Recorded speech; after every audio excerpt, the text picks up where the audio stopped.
నమో వెంకటేశాయ. ప్రణతాశ్రయణ దేవా శరణాయతన భావా గోవింద గోవింద.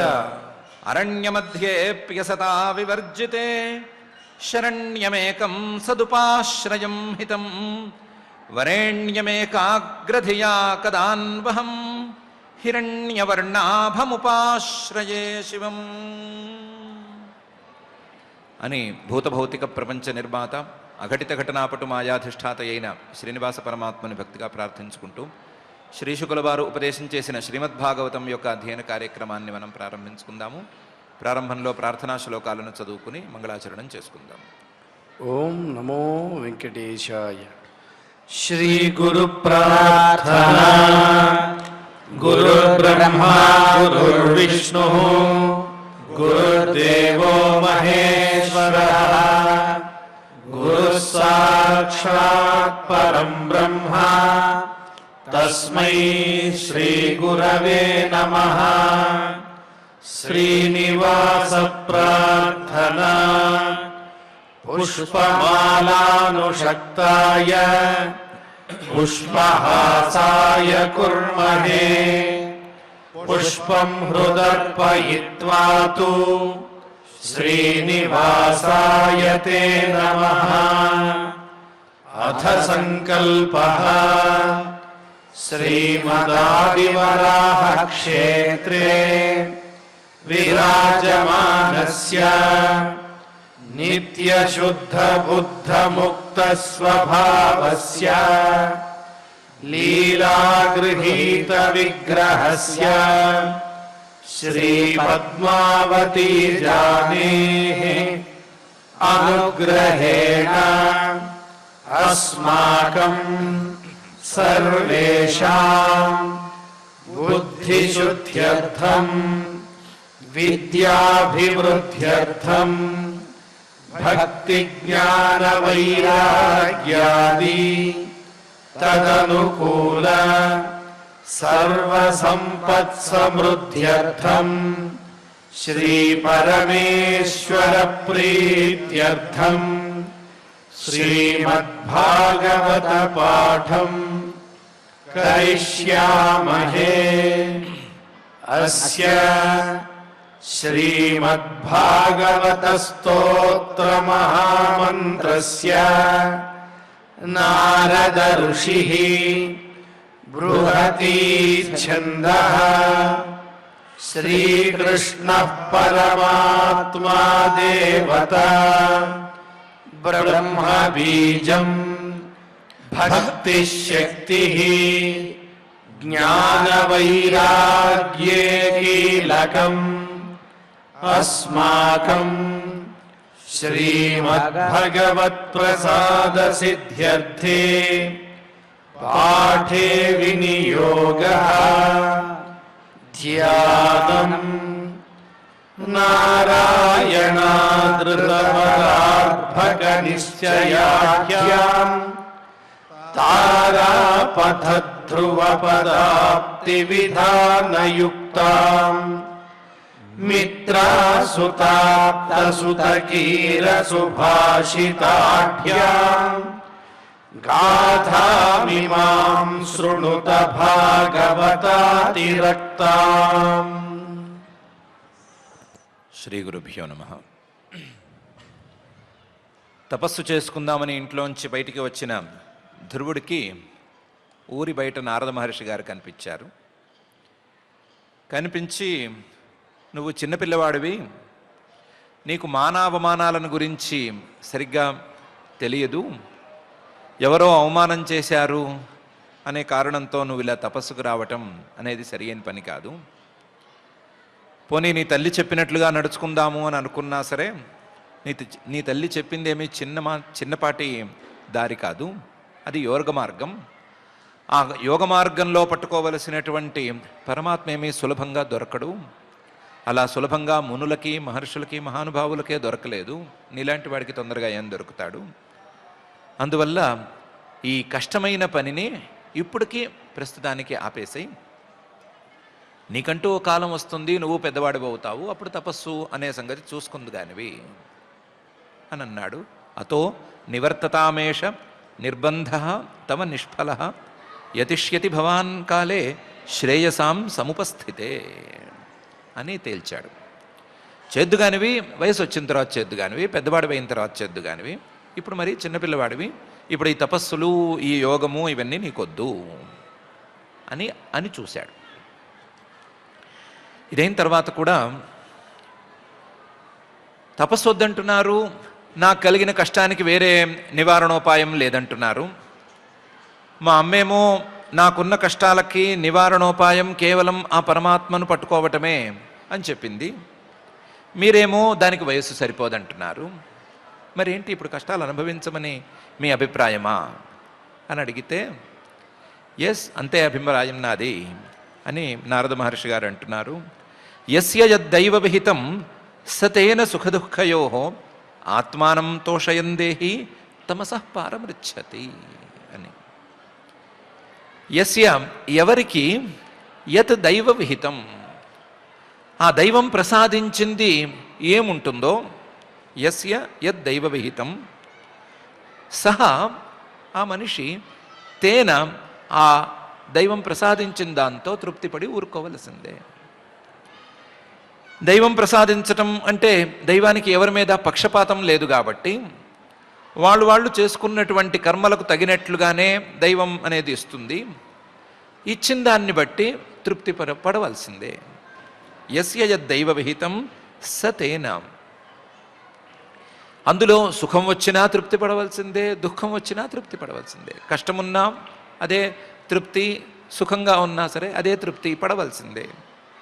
సతేన సుఖదుఃఖయో ఆత్మానం తోషయందేహి, ఏమొచ్చినా సరే సంతోషంగా గనక ఉన్నట్లయితే, కష్టం వచ్చినా సుఖం వచ్చినా సరే సంతోషంగా ఉండటం అనే దాన్ని అలవాటు చేసుకున్నట్లయితే, దేహి, ఈ దేహాన్ని ధరించిన ఎవరైనా సరే తమసహా పారం రుచ్చతి, ఈ కష్టాలకు మూలమైనటువంటి తమస్సు, అజ్ఞానం, దానికి అవతల తీరాన్ని కూడా చేరుకోగలుగుతాడు.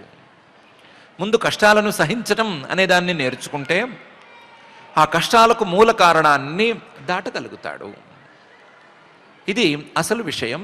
కాబట్టి కష్టం వచ్చింది నేను భరించలేను అని చిన్నపిల్లవాడివి నువ్వు అనొద్దు. కష్టం వచ్చినా సుఖం వచ్చినా సరే నేను చేసుకున్న దానికి ఫలితం అనుభవిస్తున్నాను, నేను చేసుకున్న దాన్ని బట్టి దైవం నాకు ఇది ప్రసాదిస్తోంది అనుకుని తృప్తిపడు. ఇలా తృప్తి పడటం అనేది నీకు మంచి చేస్తుంది అని నారద మహర్షి గారు అన్నారు. యస్య యద్దైవ విహితం సతేన సుఖదుఃఖయో ఆత్మానం తోషయందేహి తమసః పారమృచ్చతి అని. ఇప్పటికైతే పిల్లవాడిని తపస్సుకి ఆపటానికా అన్నట్లుగా చెప్తున్నారు, తపస్సుకి వెళ్లకుండా ఆపటానికి చెప్తున్నట్లుగా అంటున్నారు. కానీ పిల్లవాడికే కాదు, ధ్రువుడికి ఇప్పటికే కాదు, తర్వాతి కాలంలోనే కాదు, మానవ జాతికి సంబంధించిన ఏ వ్యక్తికైనా సరే సరిపోయేటువంటి ఒక బ్రహ్మాస్త్రం లాంటి ఉపదేశం చేస్తున్నారు. అసలు సుఖ దుఃఖాలను సమానంగా అనుభవించటం అనేది నేర్చుకుంటే సమస్యలు దాదాపుగా పోయినట్లే, సమస్యలను దాటినట్లే, సమస్యల మూలాన్ని కూడా దాటినట్లే అని చెప్తున్నారు. అదే సమయంలో ద్వంద్వ సహనం అనేటువంటి తితిక్ష గురించి కూడా ఇదే శ్లోకంలో, ఇదే మాటల్లో మాట్లాడుతున్నారు. యస్య యద్దైవ విహితం సతేన సుఖదుఃఖయో ఆత్మానం తోషయం దేహి తమసః పారమృచ్చతి అని.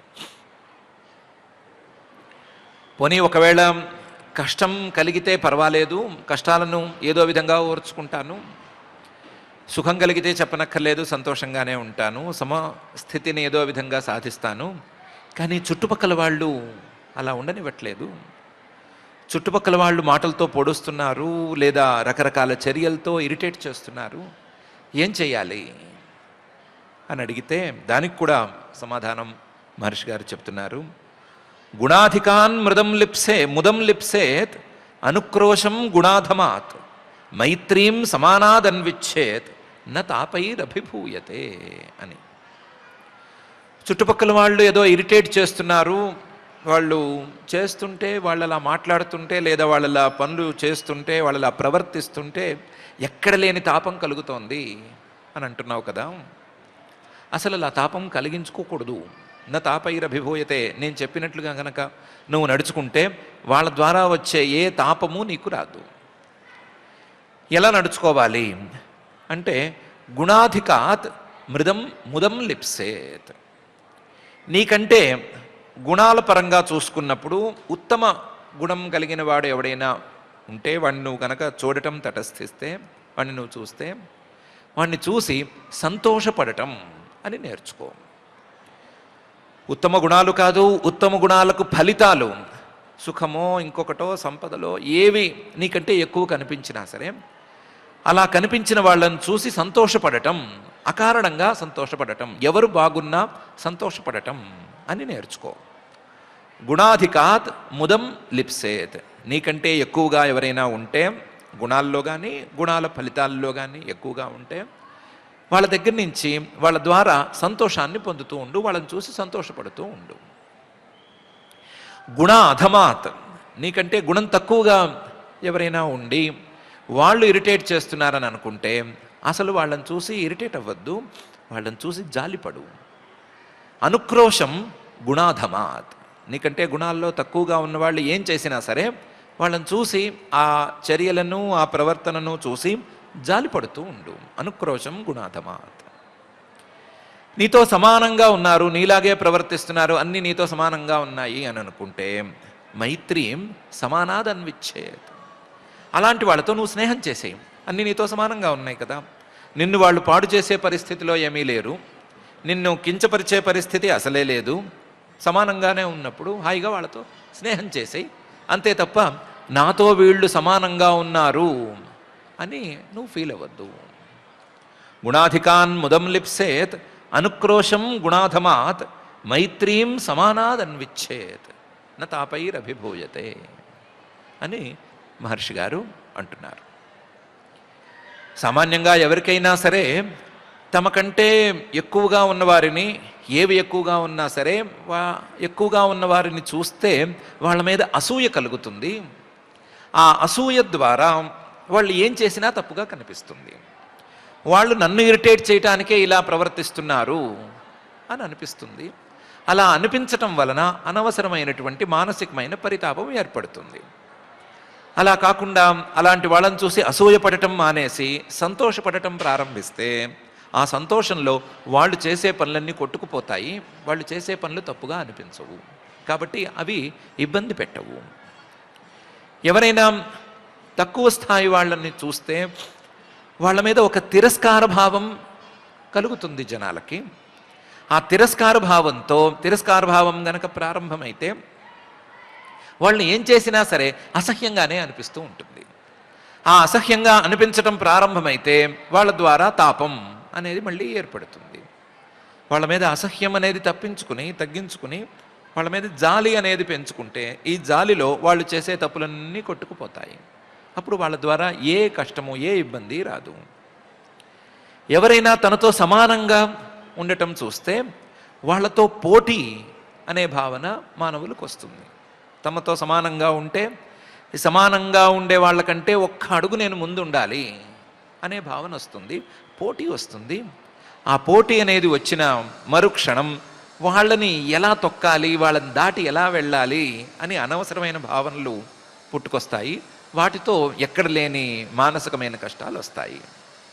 అలా కాకుండా వాళ్ళతో స్నేహమే చేసేస్తే, మనతో సమానంగా ఉన్న వాళ్ళతో స్నేహమే చేసేస్తే ఫ్రెండ్షిప్లో ఏమీ తప్పులు కనిపించవు కదా, అన్నీ కొట్టుకుపోతాయి, వేరే భావనలు బాధించవు అని మానవ జాతి మొత్తానికి న తాపైరభిభూయతే అని మానసికమైన కష్టాలు లేకుండా ఉండటానికి గల దారులను మహర్షి గారు ఈ శ్లోకంలో చూపిస్తున్నారు.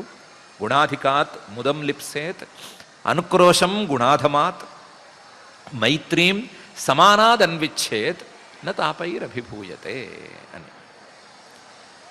మానవజాతి మొత్తానికే కాదు, యోగ సాధన చేసే వాళ్లకు కూడా కావలసినటువంటి సామగ్రిని మహర్షి గారు ఇందులో అందిస్తున్నారు.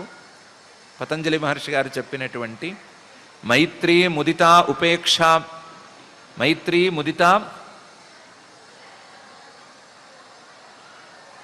ఉపేక్షాణం సుఖ దుఃఖ పుణ్యాపుణ్య విషయాణం భావనాతశ్చిత్త ప్రసాదనం అనేటువంటి సూత్రంలో ఉండేటువంటి మైత్రి, సమానంగా ఉండే వాళ్ళతో మైత్రి, ఎక్కువ ఉండే వాళ్ళతో ముదిత, సంతోషపడటం, తనకంటే అధర్మ మార్గంలో వెండే వాళ్ళ పట్ల ఉదాసీనత, ఉపేక్షాణం, ఇలాంటి భావాలు గనక అలవాటు చేసుకున్నట్లయితే మనస్సు ప్రసన్నమైపోతుంది, మనసులో ఉండేటువంటి తాపాలు ఏవి బాధించవు అని చెప్పినటువంటి విషయాలనే మహర్షి గారు ఇక్కడ కూడా చెప్తున్నారు. గుణాధికాత్ ముదన్ లిప్సేత్ అనుక్రోశం గుణాధమాత్ మైత్రీం సమానాద్ అన్విచ్చేత్ న తాపైరభిభూయతే అని.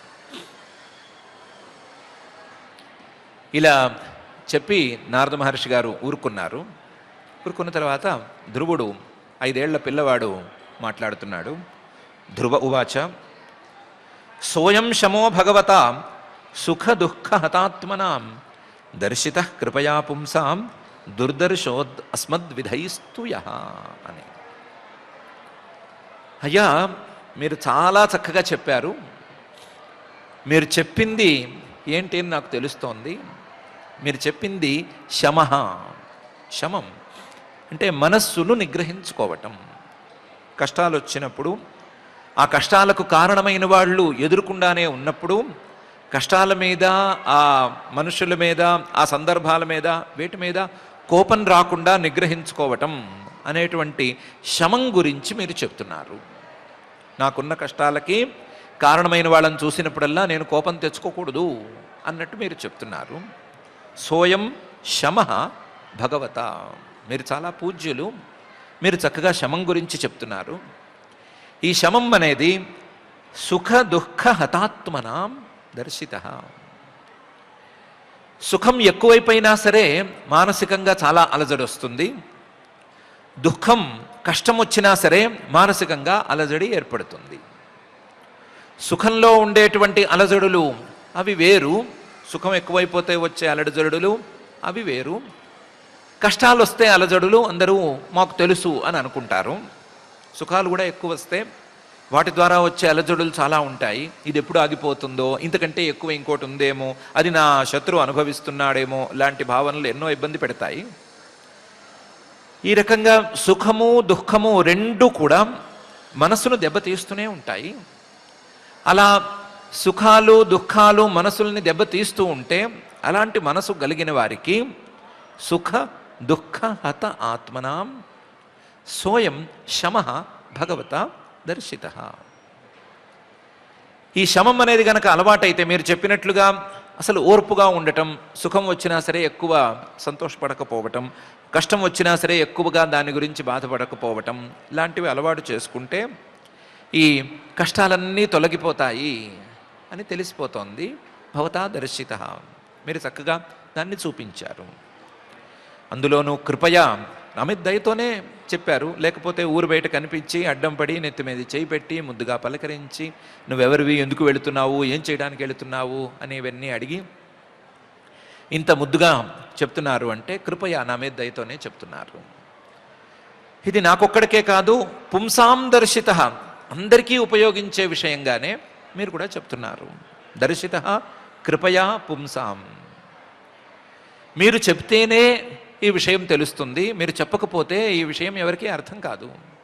ఎందుకంటే సుఖం వచ్చినప్పుడు అందులో కొట్టుకుపోవటం, కష్టం వచ్చినప్పుడు దానికి ఎదురుయిద్దామని ప్రయత్నం చేయటం, దీంట్లోనే అందరూ తలమునకలై ఉంటారు. అందరూ సుఖ దుఃఖ హతాత్మనాం కదా, ఎవరికీ అర్థం కాదు. దుర్దర్శ అస్మద్విధైస్తు యః, ఇది మాలాంటి వాళ్ళం ఎవరూ కూడా మీరు ఉపదేశం చేసిన విషయాన్ని మా అంతటా మేము తెలుసుకోలేము, మా అంతటా మాకు తెలిసే విషయం కాదు ఇది. దుర్దర్శ అస్మద్విధైస్తు యః, ఒకవేళ తెలిసినా ఎప్పటికో అనుభవాలు దెబ్బతీయగా తీయగా తీయగా ఎప్పటికో అర్థమైతే అర్థం అవ్వాలి. ఎప్పటికో లాంగ్ రన్లో ఈ విషయం తెలిస్తే తెలియాలి, అంతే తప్ప మా అంతటా మాకు తొందరగా అర్థమయ్యే విషయం కాదు ఇది.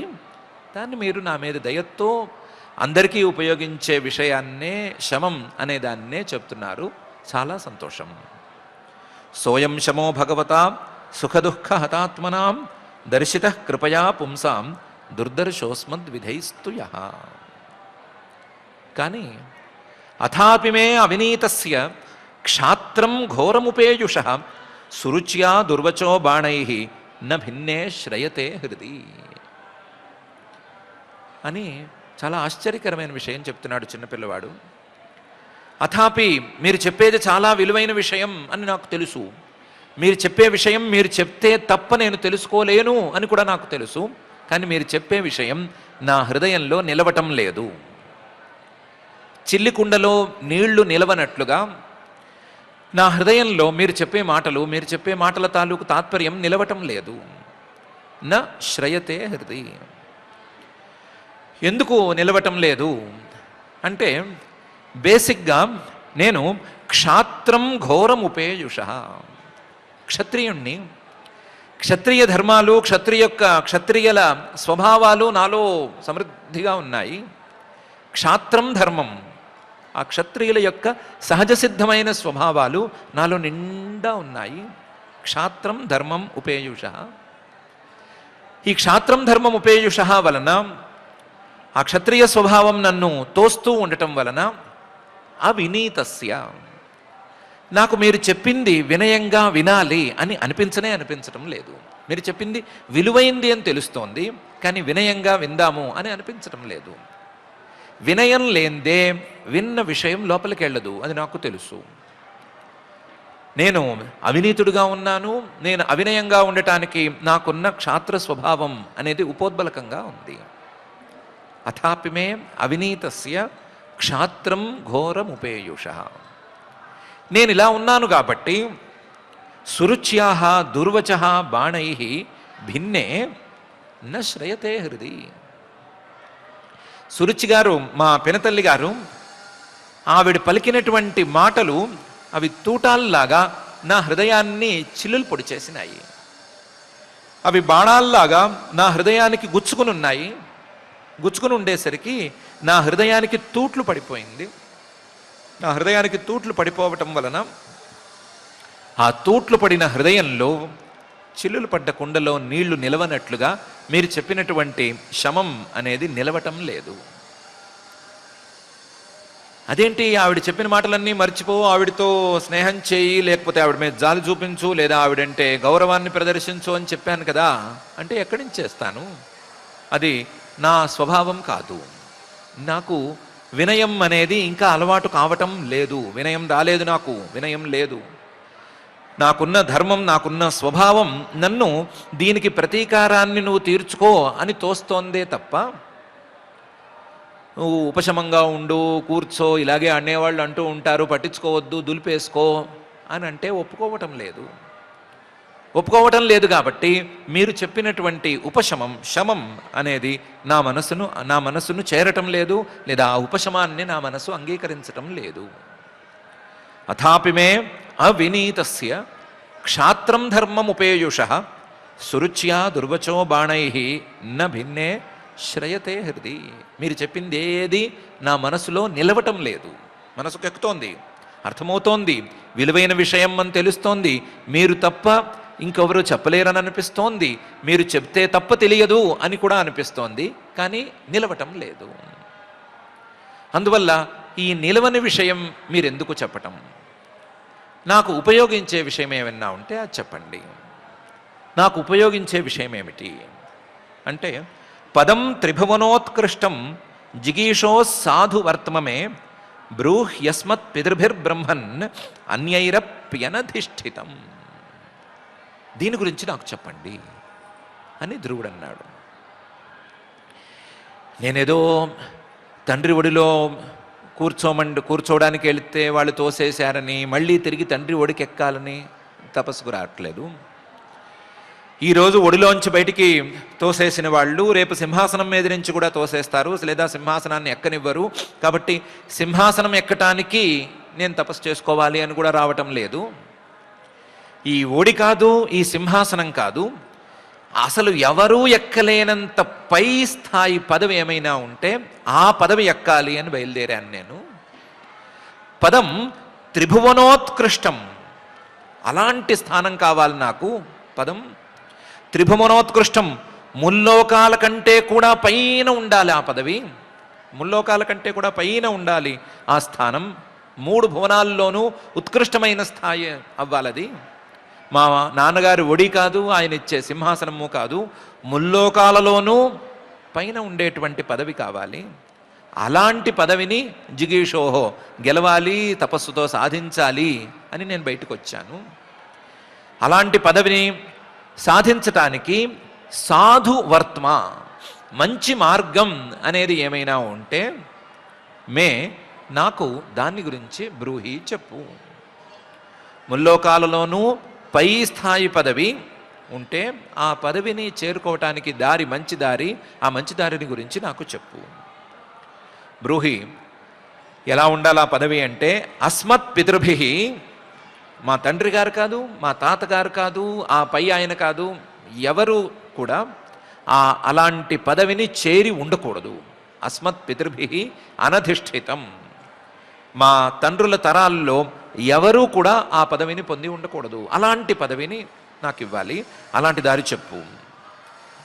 కేవలం మా వాళ్ళు కాదు, అన్యైరపి, ఇంకెవరూ కూడా అలాంటి స్థానాన్ని పొంది ఉండకూడదు. అన్యైరప్యనధిష్ఠితం, అలాంటి పదాన్ని చేరే దారి నాకు చెప్పు. అంతే తప్ప శమంగా ఉండు, ఓర్పుగా ఉండు, దులపరించుకో అని చెప్తే నా మనసుకి ఎక్కదు, నేను దాన్ని వినలేను అని ధ్రువుడు ఖచ్చితంగా చెప్పాడు. పదం త్రిభువనోత్కృష్టం జిగీషో సాధువర్త్మమే బ్రూహ్యస్మత్ పితృభిర్బ్రహ్మన్ అన్యైరప్యనధిష్ఠితం అనే ఈ మాటలు. ఓ పిల్ల బుడంకాయ, ఓ పెద్ద పెద్ద మాటలు మాట్లాడుతున్నావు, బ్రహ్మన్ అని నన్ను పిలుస్తున్నావు, పైగాను ఓ బ్రహ్మర్షివి అంటున్నావు, అసలు ఇంతకీ నేనెవరో నీకు తెలుసా? నేనెవరో తెలిసే నువ్వు మాట్లాడుతున్నావా? నాకు నువ్వెవరో తెలుసు, నేనెవరో నీకు తెలుసా అని నారద మహర్షి గారు అడుగుతారు కదా. అందుకని దానికి సమాధానం ఈ పిల్లవాడు చెప్తున్నాడు. నూనం భవాన్ భగవతః యోంగజ పరమేష్ఠిన వితుదన్నటతే వీణాం హితార్థం జగతోర్కవత్ అని. మీ గురించి తెలియకపోవటం ఏంటి? మిమ్మల్ని చూడంగానే కనిపెట్టేశాను మీరు నారద మహర్షి అని. మీ నారద మహర్షి అని నాకు తెలిసిపోయింది.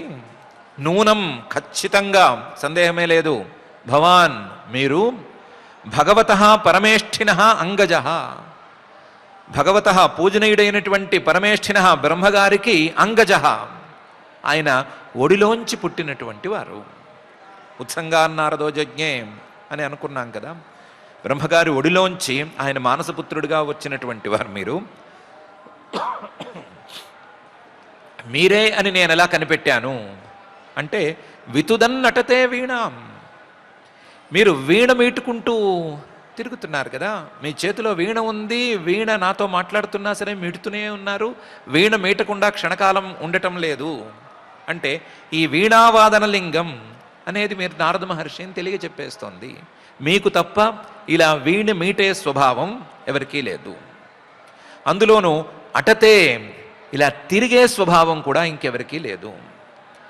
అందులోనూ హితార్థం జగతః, ఈ లోకం మొత్తానికి హితాన్ని అందించటానికి తిరుగుతూ ఉండటం అనేటువంటి మీ స్వభావం ఇంకెవరికీ లేదు. ఆ స్వభావాన్ని బట్టి కూడా కనిపెట్టేయచ్చు. వీణ మీటటం దీన్ని బట్టి కనిపెట్టచ్చు. ఎవరు కనిపించినా సరే వాళ్ళకి మంచి జరగాలి అని కోరుకోవటం అనే స్వభావాన్ని బట్టి కనిపెట్టచ్చు. అలా మంచి జరగటం కోసం ప్రపంచమంతా తిరుగుతూనే ఉండటం అనేటువంటి స్వభావం ద్వారా కూడా కనిపెట్టచ్చు. మీరే అని కనిపెట్టేశాను. అందులోనూ జగతః అర్కవత్, సూర్యుల్లాగా వెలుగుతున్నారు. సూర్యుడు అంటే ఎవరికైనా ఏమైనా తెలుసా అని ఎవరిని అడగాలి? అలాగే నారద మహర్షి గురించి తెలుసా అని ఎవరిని అడగాలి? నేనేమైనా రాబోయే కాలంలో ఉండే పిల్లవాడినా నారద మహర్షి గురించి ఇంకో మహర్షి గురించి తెలియకుండా పెరగటానికి? నేను ఈ కాలం పిల్లవాడిని కదా, కాబట్టి మీరే అని నాకు తెలుసు. నూనం భవాన్ భగవతః యోంగజ పరమేష్ఠినః వితుదన్ నటతే వీణాం హితార్థం జగతోర్కవత్ అని చెప్పాడు. పనిలో పని మీరు ప్రపంచం మొత్తానికి హితం చేసేవారు కదా, అలాంటి వారు నా ఒక్కడికి హితం చేయలేకపోతారా? నాకు కావాల్సిందేంటో చెప్పలేకపోతారా? నాకు కావాల్సిందేముంది, మా తండ్రులు కానీ లేకపోతే మిగతా వాళ్ళు కానీ ఎవరూ ఎక్కనటువంటి ఒక స్థానం అని కావాలి. దానికి కావాల్సిన దారి మీరు చూపిస్తే చాలు అని అడగటం అనే పని కూడా చేశాడు. చేసేసరికి నారద మహర్షి గారు ఏమనుకున్నారు అని మైత్రేయ మహర్షి గారు పై శ్లోకంలో చెప్తున్నారు. మైత్రేయ ఉవాచ ఇత్యుదాహృతమాకర్ణ్య భగవాన్ నారదస్తదా ప్రీతః ప్రత్యాహ తంబాలం సద్వాక్యమనుకంపయా. ఇత్యుదాహృతం ఆకర్ణ్య, ఈ రకంగా పిల్లవాడు చెప్పేసరికి నారద మహర్షి గారు ఓర్పుగా విన్నారు. విని ఆహా వాడే వీడు అని మనసులో అనుకున్నారు. భగవాన్ పూజనీయుడు, అన్ని కాలాల్లో జరిగినవన్నిటినీ తెలుసుకోగలిగినటువంటి నారద మహర్షి గారు, నారద తదా అప్పుడు వెంటనే ప్రీత చాలా సంతోషంగా ఆయనతో మాట్లాడారు. ప్రీత ప్రత్యాహ సమాధానం చెప్పారు. తం బాలం, ఇంతకుముందు చూశారు ఈయన్ని, గత జన్మలో ఈయన ఎవరు అని తెలుసు ఈయనకి. ఆయనే ఈయన. గత జన్మలో ఇతను పెద్ద మహర్షి, పేరు పెద్దగా ప్రసిద్ధిలో లేదు కానీ పెద్ద మహర్షి. ఆ మహర్షి తపస్సు చేసుకుంటూ ఉండగా ఒక చిన్న రాజకుమారుడు పిల్లవాడు ఒకడు ఆయన ముందు కళ్ళ ముందు తిరిగాడు. రాజకుమారుడు అంటే ఎంత మేకప్ చేసి పెడతారు, ఎంత అలంకారం చేసి పెడతారు. అబ్బో చాలా అందంగా తయారు చేశారు ఆ పిల్లవాడిని. ఆ పిల్లవాడిని చూడంగానే ఈ మహర్షి గారికి మనస్సు కాస్తంత చలించింది. మామూలుగా అప్పటికి వైరాగ్యంతో నిండిపోయి ఉన్నాడు, ఎవరిని చూసినా చలించని పరిస్థితిని చేరుకున్నాడు. కానీ ఆ పిల్లవాడిని చూడంగానే ఎందుకో ఆయన మనస్సు చలించిపోయింది. చిచి నేను ఇలా పెరగలేకపోయాను కదా అని అనుకున్నాడు.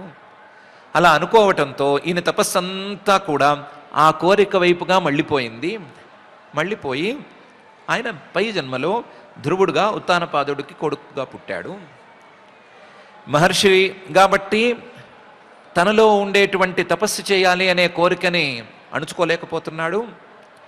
రాజకుమారుడుగా పుట్టాలి అనేటువంటి కోరికను తీర్చుకున్నాడు కాబట్టి ఆ రాజకుమారుడుగా నేను ఇంకా పై స్థాయికి వెళ్ళాలి అనేటువంటి అభిప్రాయాన్ని కూడా వెల్లడిస్తున్నాడు. కాబట్టి తం బాలం, ఆయనే ఈయన అనటానికి చక్కటి చిహ్నాలు కనిపిస్తున్నాయి. ఇలాంటి వాడికి మనం మంచి చెప్పచ్చు, మంచి చెప్తే మంచి స్థానానికి వెళతాడు అని అనుకుని సద్వాక్యం, మంచి మాట ప్రత్యాహ చెప్పాడు. మరి ఈయనకి మంచి చెప్తే నారద మహర్షి గారికి ఏం దక్కుతుంది అంటే ఏమీ దక్కదు. అనుకంపయ, దయతో చెప్పాడు. దయను తీర్చుకోవటం కోసం చెప్పాడే గాని లాభాపేక్షతో ఏమీ చెప్పలేదు. ఇత్యుదాహృతమాకర్ణ్య భగవాన్ నారదస్తదా ప్రీతః ప్రత్యాహ తంబాలం సద్వాక్యం అనుకంపయ అని మైత్రేయ మహర్షి గారు చెప్తున్నారు. నారద ఉవాచ, నారదుడు ఏం చెప్పాడు అంటే, అబ్బాయి నేను ఇందులో చెప్పవలసింది ఏమీ ప్రత్యేకంగా లేదు. జనన్యాభిహిత పంథాః సవై నిశ్రేయసస్యతే భగవాన్ వాసుదేవస్తం భజ తత్ప్రవణాత్మన అనే చెప్పాలి అని అన్నాడు. జనన్య, నీ తల్లి నీకు చెప్పింది కదా, అభిహిత, నీ తల్లి నీకో దారి చెప్పింది కదా, ఆ దారే సరి అయిన దారి. జనన్యా అభిహిత పంథాః, నీ తల్లి నీకు చూపించిన దారి, నీ తల్లి నీకు చెప్పిన దారి, అదే సవై, అదే నిశ్రేయసస్యతే భవతి, నీకు మంచికి అదే దారి అవుతుంది. నిశ్రేయసస్య, మంచి కంటే ఎక్కువగా ఉండేటువంటి పరమ ప్రయోజనానికి కూడా అదే దారి అవటానికి అవకాశం ఉంటుంది. జనన్యా అభిహిత పంథాః సవై నిశ్రేయసస్యతే, ఆ దారి ఏంటి అంటే భగవాన్ వాసుదేవ, ఆవిడ చెప్పిన దారి ఒకటే. ఆ వాసుదేవుడు, ఆ శ్రీమన్నారాయణమూర్తి, ఆయనే ఆవిడ చెప్పిన దారి. తంభజ, ఆ దారినే పట్టుకో, ఆ వాసుదేవుడినే పట్టుకో. కానీ తత్ప్రవణ ఆత్మన, నేను చెప్పాను కదా ఆయన్ని పట్టుకోవటం అంతే అనేది అంత సులభం కాదు అని. అందువల్ల మనస్సును మొత్తాన్ని ఆయన వైపుకి మళ్ళించేసేసి, మనస్సు అనేది ఒక పారే నీరైతే ఆ పారే నీటిని మొత్తాన్ని ఆయన మీదకే మళ్ళించి తత్ప్రవణాత్మన, ఆయన మీదే ఏకాగ్రతను సాధించి ఆ దారిని ఆయన్ని పట్టుకో. భగవాన్ వాసుదేవ తం భజ తత్ప్రవణాత్మన అని నారద మహర్షి గారు అన్నారు. నీ తల్లి నీకు చెప్పింది, నీ తల్లి నీకు కావలసినటువంటి మంచి కోసం ఒక దారి చెప్పింది, ఆ దారి భగవాన్ వాసుదేవ అని అనుకునేవు. ధర్మార్థ కామమోక్షాఖ్యం య ఇచ్చేత్ శ్రేయ ఆత్మన ఏకమేవ హరేస్తత్ర కారణం పాదసేవనం అనే మాట ఉంది. నువ్వే కాదు, ఎవరు ఏమి కావాలనుకున్నా సరే దానికి ఒకే ఒక ఉపాయం, ఆ కోరికను తీర్చుకోవటానికి ఒకే ఒక ఉపాయం ఆ భగవాన్ వాసుదేవ, ఆ పరమాత్మ యొక్క పాదాలను పట్టుకోవటం అనేది ఒకే ఒక ఉపాయం ఉంది. ధర్మ అర్థ కామ మోక్షాఖ్యం య ఇచ్చేత్ శ్రేయ ఆత్మన. ఎవరైనా సరే తనకు మంచి కావాలి అని కోరుకుంటారు. శ్రేయ ఆత్మన ఇచ్చేత్. ఎవరైనా సరే నాకు మంచి కావాలి అనే కోరుకుంటారు. ఆ మంచి ఏది మంచి ఏది చెడు అని సరిగ్గా తెలియక ఇటు అటుగా కోరుకుంటారు. మంచిని 4గా విభాగం చేసుకోవచ్చు. ఒకటి ధర్మం, రెండవది ఆ ధర్మం ద్వారా వచ్చేటువంటి అర్థం, ధార్మికంగా మనకు లభించేటువంటి సంపదలు మొదలైనటువంటివి, ఆ ధార్మికమైనటువంటి సంపదల ద్వారా మనకు తీరేటువంటి కోరికలు కామం మూడవది. ఈ మూడిటితో సంబంధం లేకుండా ఈ మూడిటిని తోసేసిన తర్వాత దొరికేటువంటి మోక్షం, ఇదే మంచిది.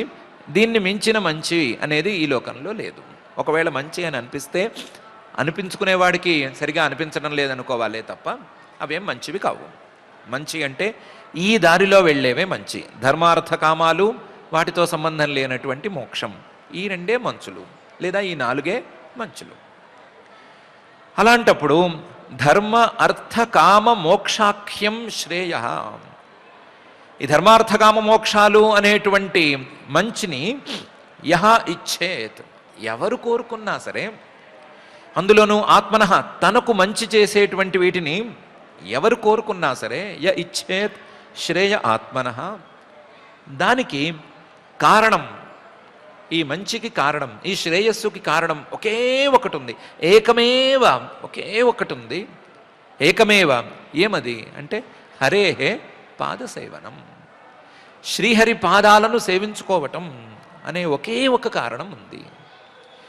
ఏ మంచి కోరిక కోరుకున్నా సరే అది తీరటానికి ఉండేటువంటి ఒకే ఒక ఉపాయం ఆ శ్రీహరి పాదాలను సేవించుకోవటం. ఇది నీకే కాదు, అందరికీ వర్తించేదే.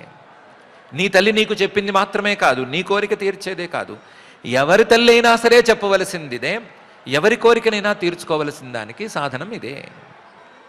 ధర్మార్థ కామమోక్షాఖ్యం య ఇచ్చేత్ శ్రేయ ఆత్మనః ఏకమేవ హరేస్తత్ర కారణం పాదసేవనం అని మహర్షి గారు అన్నారు. అందుకని నువ్వు అనుకున్నట్లుగా నీకున్న పట్టుదలకు తగ్గట్లుగా తత్తాత గచ్చ భద్రంతే యమునాయాస్తటం శుచి పుణ్యం మధువనం యత్ర సాన్నిధ్యం నిత్యదా హరేహే అని. తత్ నీకు పట్టుదలుంది, తల్లి మాట విందామనుంది, తపస్సు చేద్దామనుంది, ఎవరూ అందుకోని పదవిని అందుకోవాలి అనేటువంటి తపన ఉంది కాబట్టి ఓకే చెయ్యి, వెళ్ళు. తాత పిల్లవాడా గచ్చ వెళ్ళు, భద్రంతే నీకు ఖచ్చితంగా మంచి జరుగుతుంది, ఖచ్చితంగా నువ్వు అనుకున్నది నువ్వు సాధిస్తావు. భద్రంతే, కాకపోతే ఎక్కడికి వెళ్ళాలి నువ్వు అంటే యమునాయాస్తటం శుచి, పరమ పవిత్రమైనటువంటి యమునా నదీ తీరానికి వెళ్ళు. ఆ యమునా నదీ తీరంలో పుణ్యం మధువనం యత్ర, చాలా పుణ్యమైనటువంటి పుణ్యప్రదమైనటువంటి మధువనం అనే పేరుతో ఉండే ఒక అడవి ఉంది. ఆ అడవికి వెళ్ళు. పుణ్యం మధువనం యత్ర, ఆ మధువనంలో సాన్నిధ్యం సర్వదా హరేహే, శ్రీహరి సాన్నిధ్యం ఎల్లప్పుడూ ఉంటూ ఉంటుంది. అలాంటి చోట తపస్సు మొదలుపెట్టావంటే తొందరగా దక్కుతాడు ఆయన. సహజంగానే యమునా తీరం పవిత్రమైనటువంటి తీరం, అందులోనూ మధువనం, శ్రీహరి సాన్నిధ్యం ఎప్పుడూ ఉండేటువంటి మధువనం. అలాంటి చోట్లకు వెళ్ళి నువ్వు ఇలా పట్టుదలగా గనక తపస్సు చేశావంటే భద్రంతే, నీకు మంచి జరిగి తీరుతుంది, నువ్వు అనుకున్నది నువ్వు సాధించి తీరుతావు, కాబట్టి వెళ్ళు, నీకేం భయం లేదు. తత్తాత గచ్చ భద్రంతే యమునాయాస్తటం శుచి పుణ్యం మధువనం యత్ర సాన్నిధ్యం నిత్యదా హరేహే అని మహర్షి గారు చెప్పారు. అయితే నీ తల్లి సామాన్యురాలు కాదు, చిన్న మాటలతో చాలా పెద్ద సాధన చెప్పింది. ఆవిడ చెప్పింది యోగ మార్గంలో శ్రీహరిని పట్టుకునే మార్గం. యోగ సాధన చేసుకుంటూ యోగ సాధన ద్వారా శ్రీహరిని పట్టుకుని ఆయన ద్వారా కోరిన కోరికలను తీర్చుకునే దారి. ఆ దారికి ఆవిడ చెప్పిందే ఫైనల్లో, ఇంకా పెద్దగా జోడించవలసింది ఏమీ లేదు. కానీ ఆ దారిలో మనం పట్టుకోవలసినటువంటి అంశాలని జాగ్రత్తగా చూసుకోవాలి. చూసుకుంటే నీకు ఆయన తొందరగా అందుతాడు. యోగ మార్గం కదా. ఆవిడ చెప్పింది కదా, మనసులో ఏ భావాలని ఉంచుకోవద్దు, నిజధర్మ భావితే, సద్ధర్మాలతో మనస్సును పరిశుద్ధంగా ఉంచుకుని ఆ మనస్సులో పరమాత్మను చూసుకో అని చెప్పింది కదా. ఆవిడ చెప్పింది సమాధి స్థితిలో పరమాత్మను చూడు, సమాధి స్థితిలో ఆ శ్రీహరిని చూడు అని చెప్పింది. ఆ సమాధి స్థితి రావాలి అంటే కొన్ని జాగ్రత్తలు పాటించాలి. వాటికి యోగ శాస్త్రంలో అష్టాంగాలు అని పేరు. సమాధి అనేది అందులో చివరి అంగం, మిగతా అంగాలు వాటిని నువ్వు సాధించాలి. కానీ నీకున్న వయస్సుకి, నువ్వు ఉన్న పరిస్థితులకి అన్ని అంగాలు నీకు అక్కర్లేదు, నీకు కుదరవు కూడాను. కాబట్టి కొన్ని అంగాల మీద జాగ్రత్తగా దృష్టి పెట్టు. ఆ అంగాల్లో యమాలు నియమాలు అనేవి ఉన్నాయి.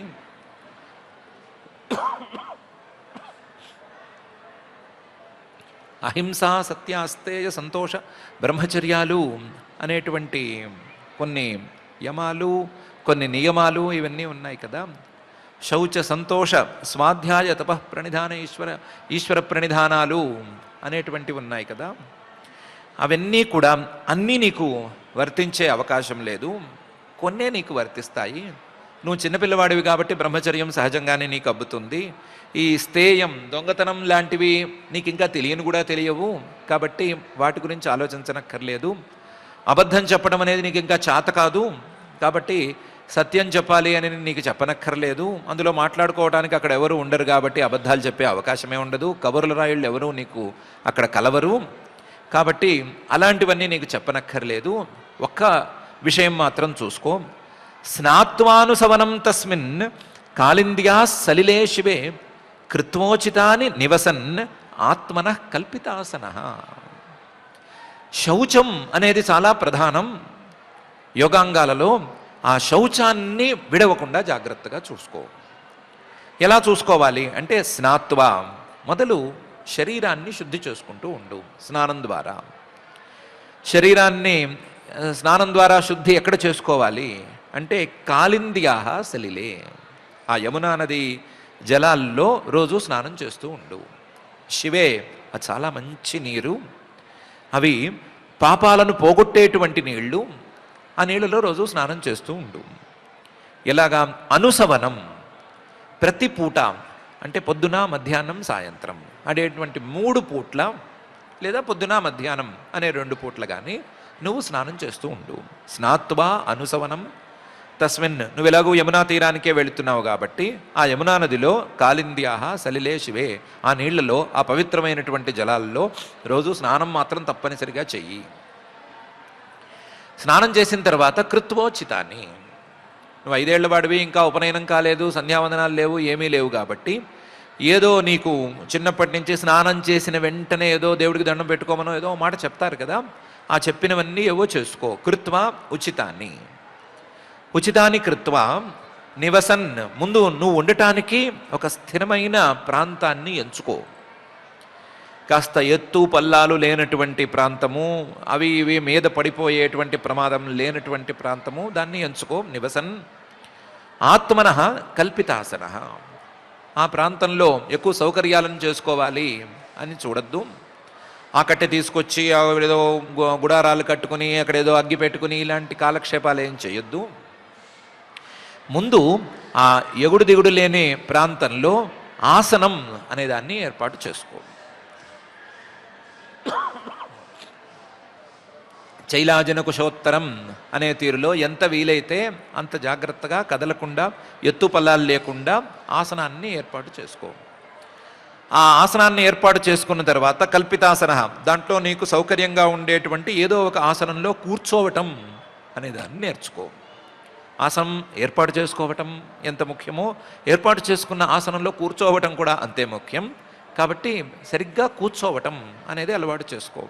స్వస్తికాసనమో పద్మాసనమో ఏ ఆసనం వీలుగా ఉంటే ఆ ఆసనంలో కూర్చో.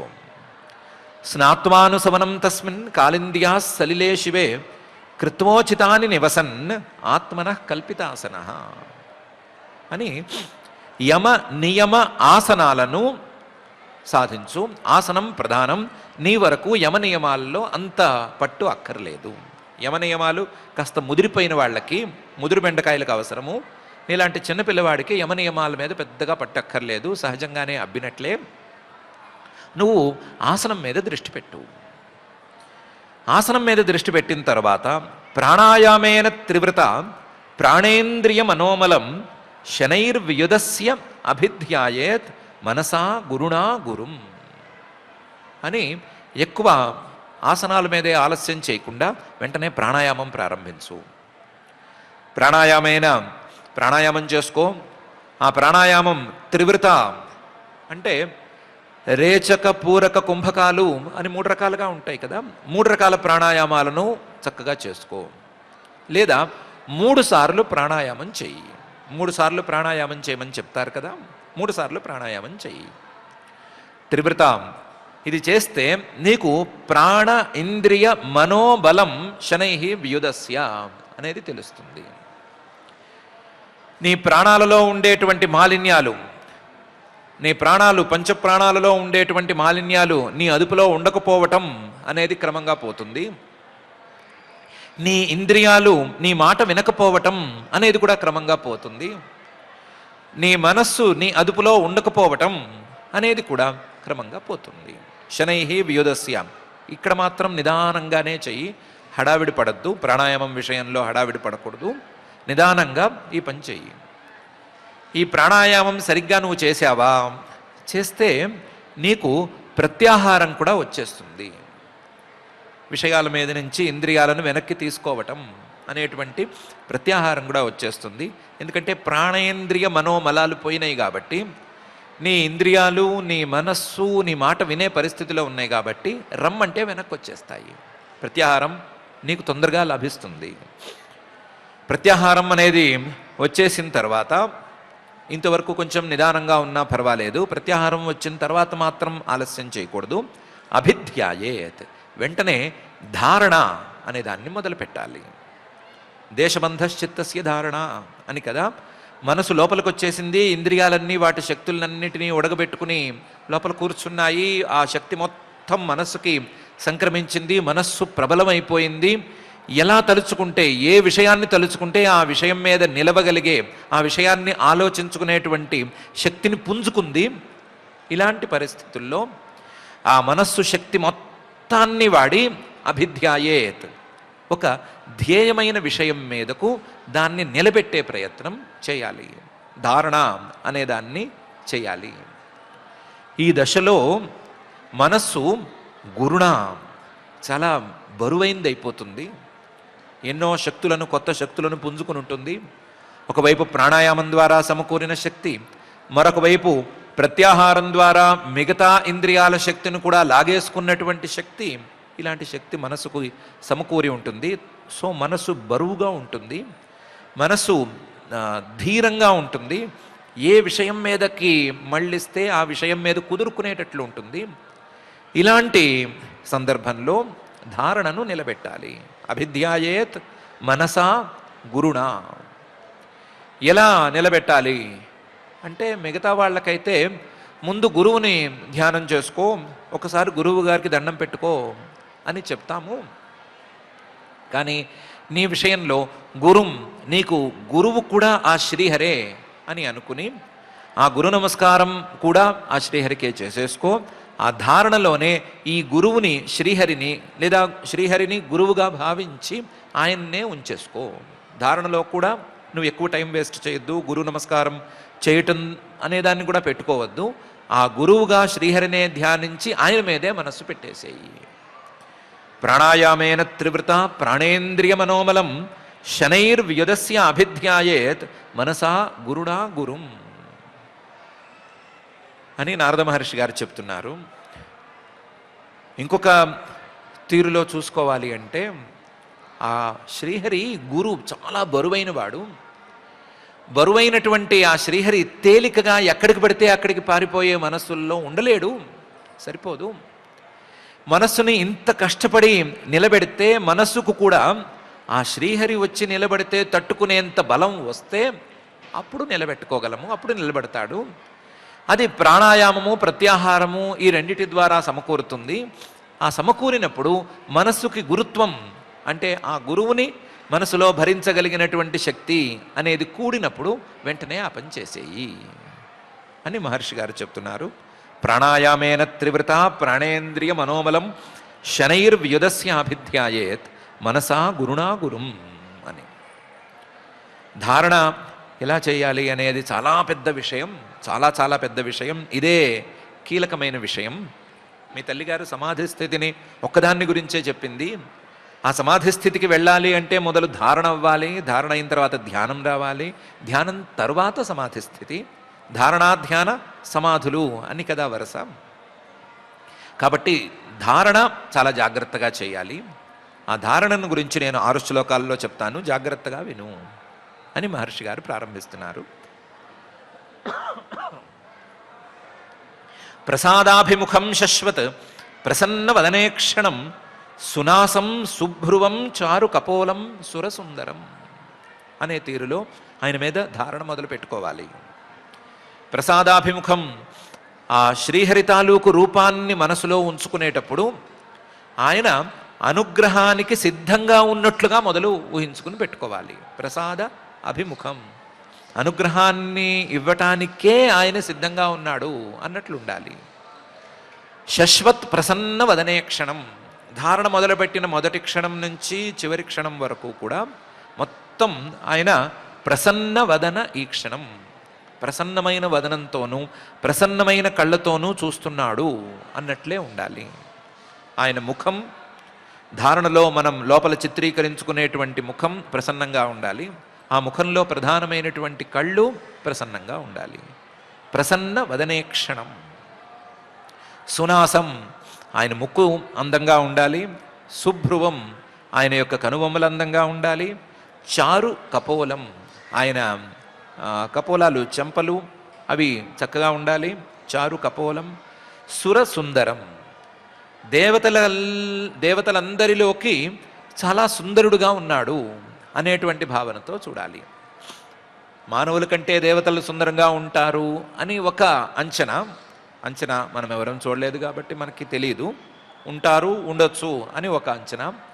ఆ అంచనా నిజమైతే ఆ దేవతలందరిలోకి కూడా ఈయనే సుందరుడిగా ఉంటాడు అనేటువంటి భావన ఉండాలి. ప్రసాదాభిముఖం శశ్వత్ ప్రసన్న వదనే క్షణం సునాసం శుభ్రువం చారు కపోలం సురసుందరం. తరుణం రమణీయాంగం అరుణోష్ఠేక్షణాధరం ప్రణతాశ్రయణం నృమ్ణం శరణ్యం కరుణార్ణవం అనే తీరులో ఆయన రూపం ఉండాలి. తరుణం ఆయన మంచి వయస్సులో ఉన్నట్లుగా, మధ్య వయస్సులో ఉన్నట్లుగా భావన చేయాలి. రమణీయాంగం ఆయన శరీరంలో ఉండేటువంటి ప్రతి అంగము కూడా చాలా అందంగా ఉంది అనే భావనే చేసుకోవాలి. అరుణ ఓష్ఠ ఈక్షణ అధరం ఆయన కింది పెదవి పై పెదవి, ఓష్ఠము అధరము. ఓష్ఠం అంటే పై పెదవి, అధరం అంటే కింది పెదవి, ఈ రెండు ఎర్రగా ఉన్నాయి అని చూసుకోవాలి. ఆయన ఈక్షణం అంటే ఆయన కనులు, ఆ కనుల కొనలు చివరి భాగాలు వాటిల్లో కూడా ఎర్రటి జీరలు ఉన్నాయి అనే సంగతి చూసుకోవాలి. ఆ జీర కనిపించాలి. అరుణోష్ఠేక్షణాధరం. దీనికి తోడు ప్రణతాశ్రయణం. ఎవరైనా సరే దండం పెడితే వాళ్ళకి ఆశ్రయంగా ఆయన నిలుస్తాడు అనేటువంటి భావన కూడా ఆ రూపంలో రావాలి, ఆ రూపాన్ని చూస్తుంటే రావాలి. నృమ్ణం అంటే అందరికీ సుఖాలను ఇచ్చేవాడిగా ఆయన రూపం ఉండాలి. నృమ్ణం. అందరికీ సుఖాలను ఇవ్వటం మాత్రమే కాదు, ఎవరికి ఏ పురుషార్థాలను ఇవ్వాలన్నా సరే, ఎవరికి ఏ కోరికలను తీర్చాలన్నా సరే, ఆ కోరికలన్నీ కూడా ఆయనలో దాగి ఉన్నాయి. వాటన్నిటికీ ఆయన నిధి అన్నట్టు ఉండాలి. ప్రణతాశ్రయణం నృమ్ణం. శరణ్యం, ఎవరైనా ఆయన్ను శరణు వేడితే వాళ్ళను రక్షించేవాళ్లాగా ఆయన నీకు కనిపించాలి. ఆ రూపం అలా కనిపించాలి. శరణ్యం.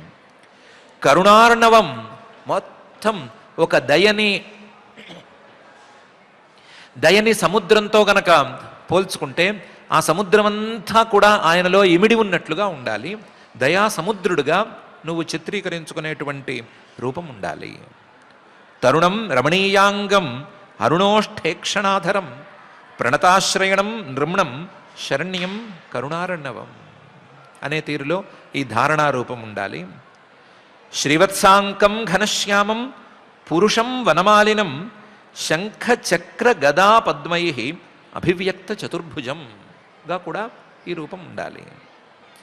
శ్రీవత్సాంకం ఘనశ్యామం, ఆయన ఏ రంగులో ఉంటాడు అంటే ఘనశ్యామం, బాగా వర్షించేటువంటి మేఘం ఏ రంగులో ఎంత నల్లగా ఉంటుందో అంత నల్లగా ఉంటాడు. ఘనశ్యామంగా ఉన్నా సరే ఆయన ఎద మీద ఉండేటువంటి శ్రీవత్సం అనే పేరుతో ఉండే పుట్టుమచ్చ కనిపించాలి. శ్రీవత్సాంకం ఘనశ్యామం. దీనికి తోడు పురుషం, పురుషాకృతితోనే ఆయన కనిపించాలి. నువ్వు ఏ ఆకారంలో ఉన్నావో అదే ఆకారంలో ఆయన్ని కూడా చూసుకోవాలి. పురుషం వనమాలినం, వనమాలను తులసి పుష్పాలతో కలిపినటువంటి వనమాలను వేసుకున్నట్లుగా ఆయన కనిపించాలి. ఆయనకి 4 భుజాలు ఉన్నట్లుగా కనిపించాలి. చతుర్భుజం. ఎలాంటి 4 భుజాలు? శంఖ చక్ర గదా పద్మై అభివ్యక్త చతుర్భుజం. ఒక్కొక్క చేతిలోనూ శంఖము, చక్రము, గదా, పద్మము అనేటువంటి 4 ఉండేటట్లుగా 4 చేతులు, ఆ చేతులు తాలూకు భుజాలు మొత్తం కనిపించాలి. శ్రీవత్సాంకం ఘనశ్యామం పురుషం వనమాలినం శంఖ చక్ర గదాపద్మై అభివ్యక్త చతుర్భుజంగా ఆ రూపం ఉండాలి.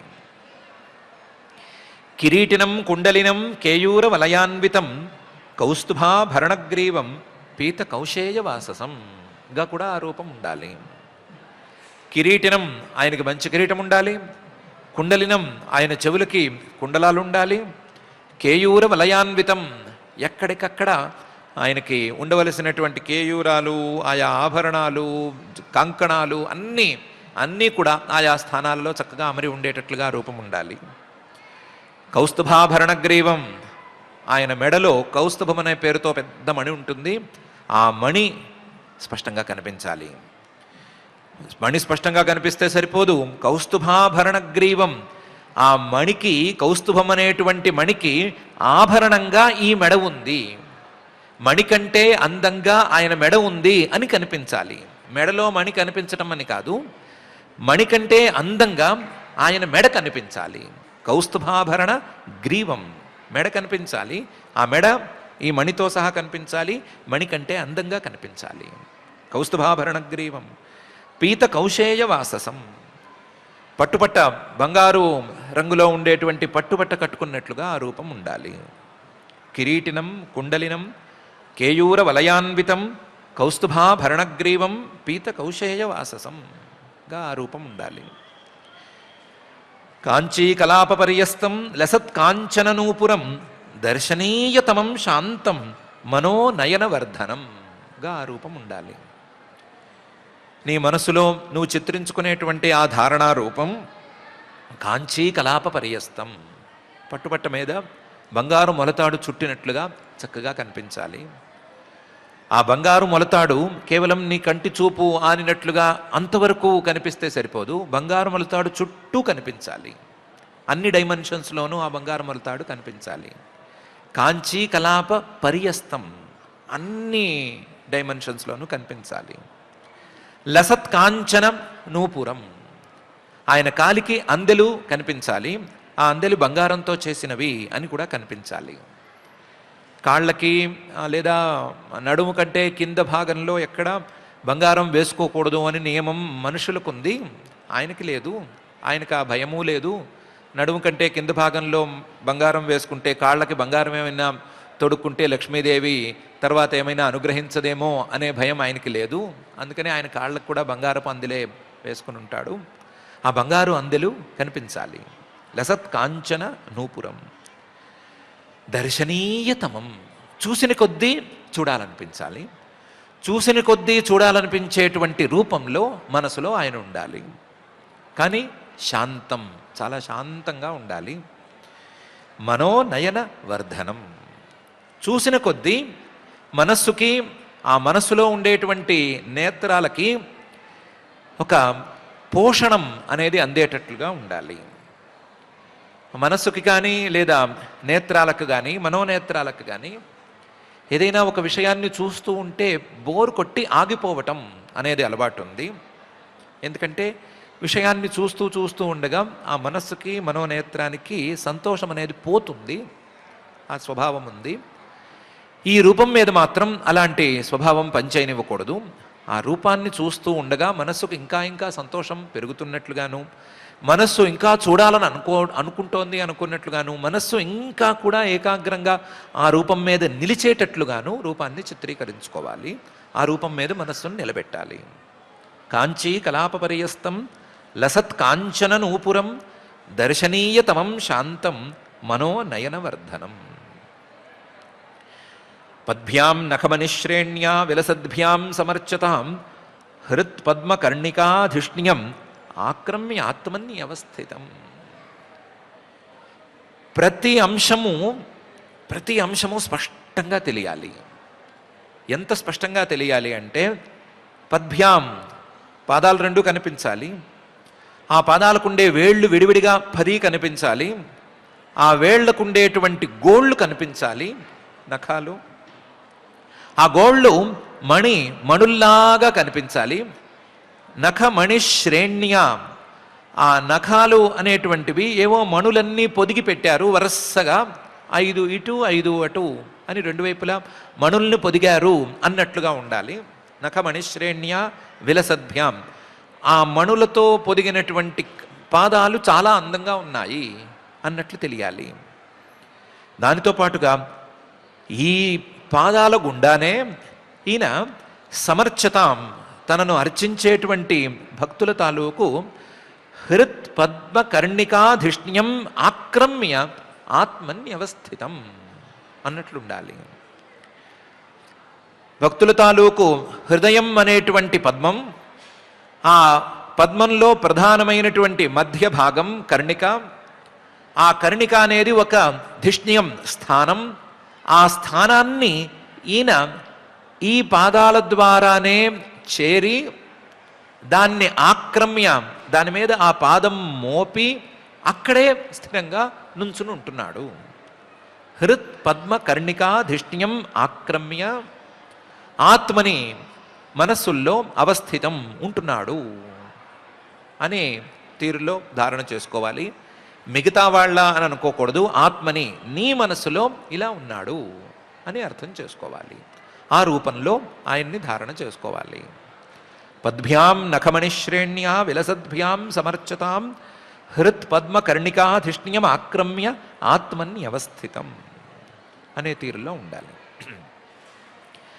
ఇలా ఈ రూపం మీద గనక నువ్వు ధారణ ప్రారంభిస్తే, ఈ ధారణ నిలిస్తే, కొనసాగితే నీకు ధ్యానం అనేది అమరుతుంది. ధ్యానానికి వచ్చేసరికి స్మయమానం అభిధ్యాయేత్ సానురాగావలోకనం నియతేన ఏకభూతేన మనసా వరదర్షభం అని, ధ్యానానికి వచ్చేసరికి ఈ రూపంలో ఉండేటువంటి ప్రతి అంశాన్ని వదలకుండా పట్టుకోవాలి. పట్టుకోవడంతో పాటుగా స్మయమానం అభిధ్యాయేత్, ఆయన చిరునవ్వుతో ఉన్నట్లుగానే ధ్యానం చేసుకోవాలి. స్మయమానం అభిధ్యాయేత్, ఆయన నవ్వేటప్పుడు సానురాగావలోకనం, ప్రేమగా చూస్తూ నవ్వుతున్నాడు అన్నట్లుగానే రూపం ఉండాలి. ఆ రూపం మీదే ధారణ కూడా ప్రాక్టీస్ చేసుకోవాలి. దాంతోపాటు ధ్యానం కూడా నిలుపుకోవాలి. ధ్యానం దగ్గరకు వచ్చేసరికి నియతేన ఏకభూతేన, ధ్యానం అనేది ధారణ ఎంత బలంగా ఉంటే అంత బలంగా కుదురుకుంటుంది కదా.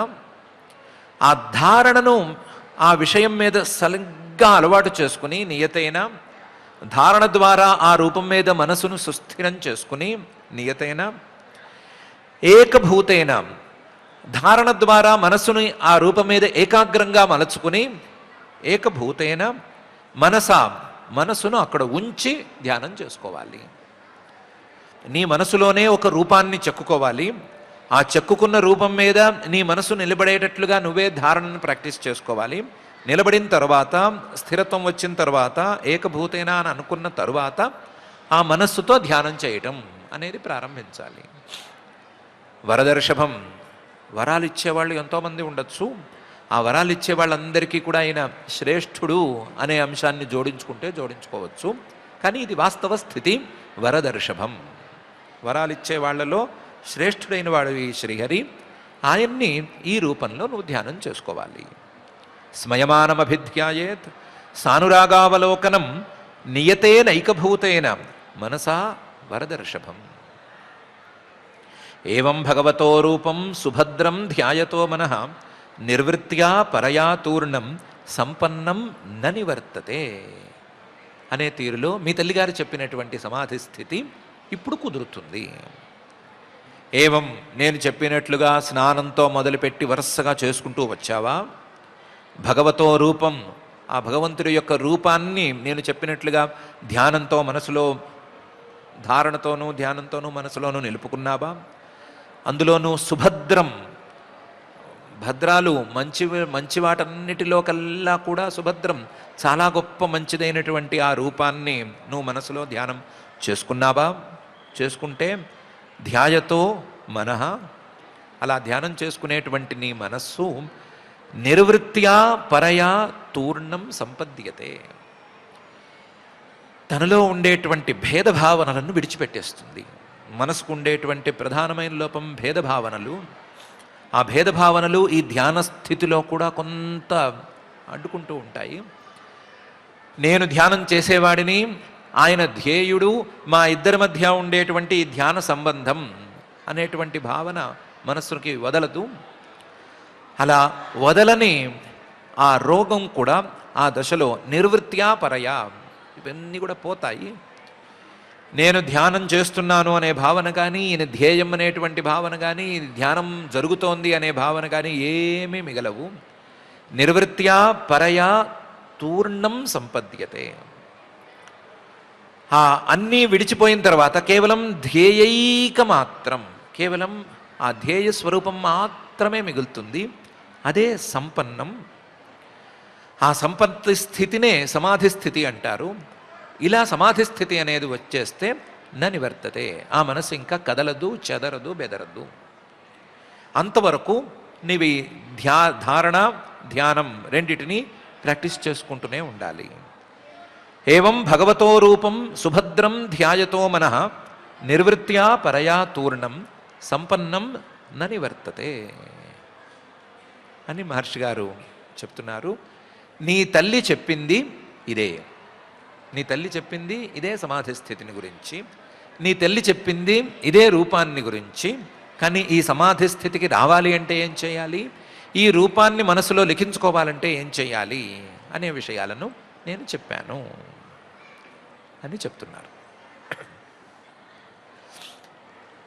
ధ్రువుడు అనే ఆయన్ని ఇప్పుడు సీన్లో మనం ఉంచుకోనక్కర్లేదు. సీన్లో మనల్ని మనమే పెట్టుకోవచ్చు, తప్పేం లేదు. ధ్రువుడికి ఉండేంత పట్టుదల లేకపోయినా పెద్ద ప్రమాదం ఏమీ లేదు. ధ్రువుడేమో నేను అవినీతుణ్ణి, క్షాత్రం ధర్మం పేయుష అవి ఇవి అన్నాడు. నేను అసలే దెబ్బతినున్నాను, నా హృదయం చిల్లికుండలా తయారైంది అని చెప్పుకున్నాడు. అంత పరిస్థితి లేకపోయినా పర్వాలేదు, ఆయనంత పట్టుదల లేకపోయినా పర్వాలేదు. నారద మహర్షి గారు చెప్పినటువంటి విషయాల్లో కొన్ని విషయాలనైనా మనం పట్టుకోగలిగితే, ఆయన చెప్పిన శమాన్ని పట్టుకోగలిగినా, లేదా ఆయన చెప్పిన మైత్రీ కరుణాముదిత ఉపేక్షాణం సుఖ దుఃఖ పుణ్యాపుణ్య విషయాణం భావనాతశ్చిత్త ప్రసాదనం అనే సూత్రం తాలూకు స్ఫూర్తిని పట్టుకున్నా, దాన్ని వ్యావహారికంగా పట్టుకున్నా, లేదా ఆయన చెప్పినటువంటి భగవద్ రూపాన్ని పట్టుకున్నా, ఆయన చెప్పిన యోగాంగాలను పట్టుకున్నా, దేన్ని పట్టుకున్నా సరే ధ్రువుడు అందుకున్న స్థితినేంటి, దానికంటే పైన స్థితిని అందుకోవటానికి కూడా మనకు చాలా అవకాశాలు ఉన్నాయి. ధ్రువుడు అందుకున్నది పెద్ద స్థానమేం కాదు. దానికంటే పైన ఉన్నది ఆ పరమాత్మ యొక్క స్థానం.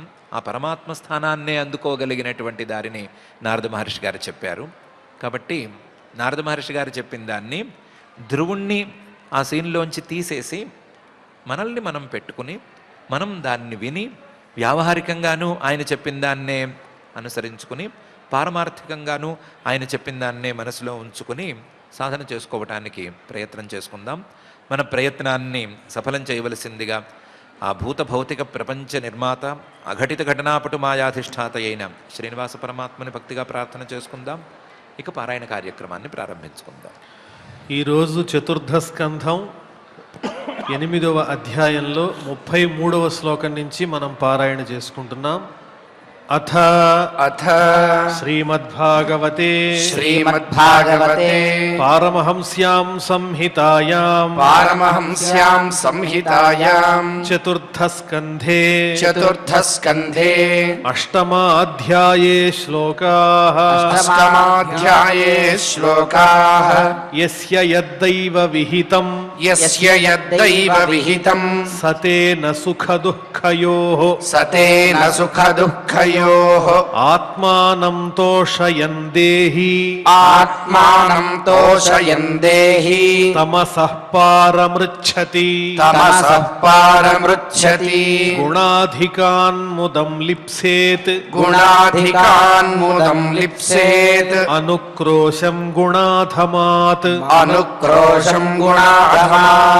మైత్రీం సమానాదన్విచ్ఛేత్ నతాపైరభిభూయతే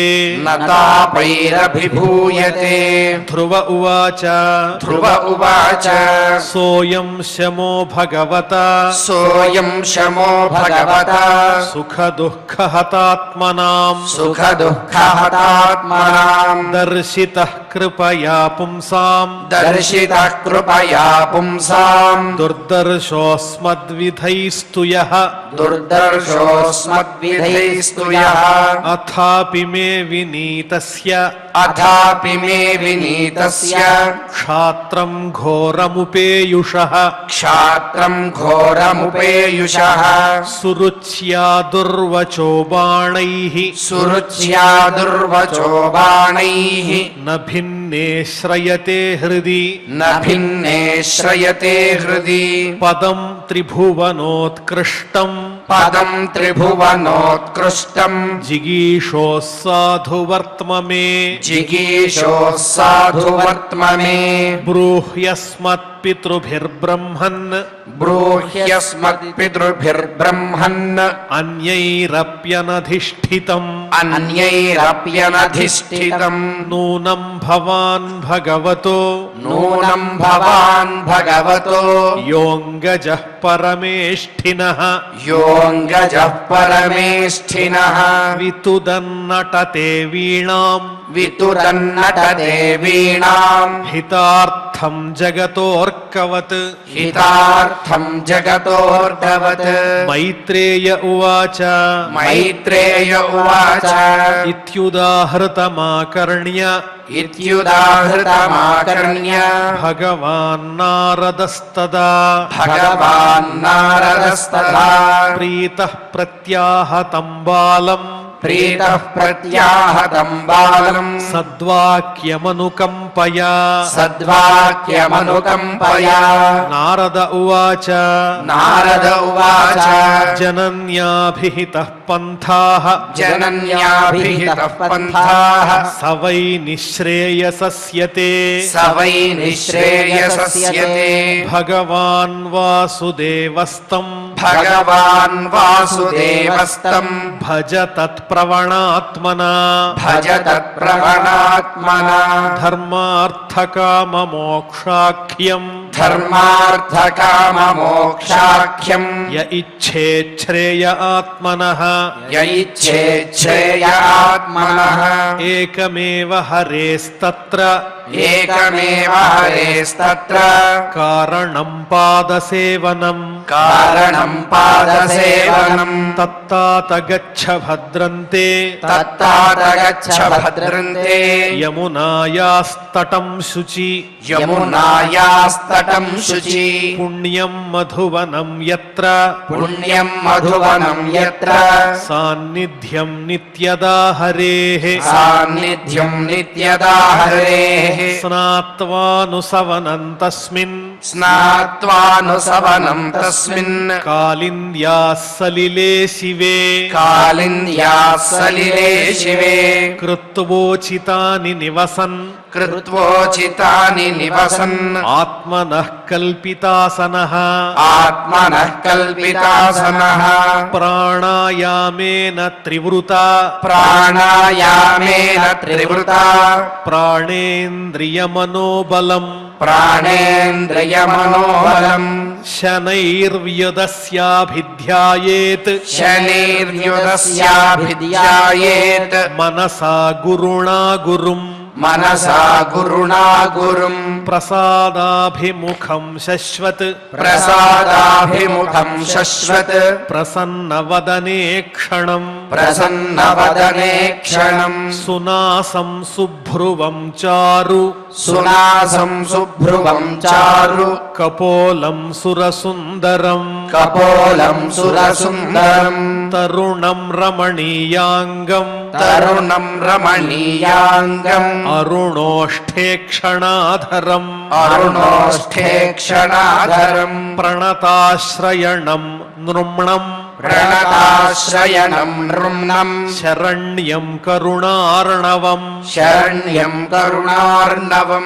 శ్రీవత్సాంకం ఘనశ్యామం శ్రీవత్సాంకం ఘనశ్యామం పురుషం వనమాలినం పురుషం వనమాలినం శంఖచక్రగదా పద్మైః శంఖచక్రగదా పద్మైః అభివ్యక్తచతుర్భుజం అభివ్యక్తచతుర్భుజం కిరీటినం కుండలినం కిరీటినం కుండలినం కేయూరవలయాన్వితం కేయూరవలయాన్వితం కౌస్తుభాభరణగ్రీవం కౌస్తుభాభరణగ్రీవం పీతకౌశేయవాససం పీతకౌశేయవాససం కాంచీకలాపపర్యస్తం కాంచీకలాపపర్యస్తం లసత్కాంచననూపురం లసత్కాంచననూపురం దర్శనీయతమం శాంతం దర్శనీయతమం శాంతం మనోనయనవర్ధనం మనోనయనవర్ధనం పద్భ్యాం నఖమణిశ్రేణ్యా పద్భ్యాం నఖమనిశ్రేణ్యా విలసద్భ్యాం సమర్చతాం విలసద్భ్యాం సమర్చతాం హృత్పద్మకర్ణికాధిష్ణ్యం హృత్పద్మకర్ణికాధిష్ణ్యం ఆక్రమ్యాత్మన్యవస్థితం ఆక్రమ్యాత్మన్యవస్థితం స్మయమానమభిధ్యాయేత్ స్మయమానమభిధ్యాయేత్ సానురాగావలోకనం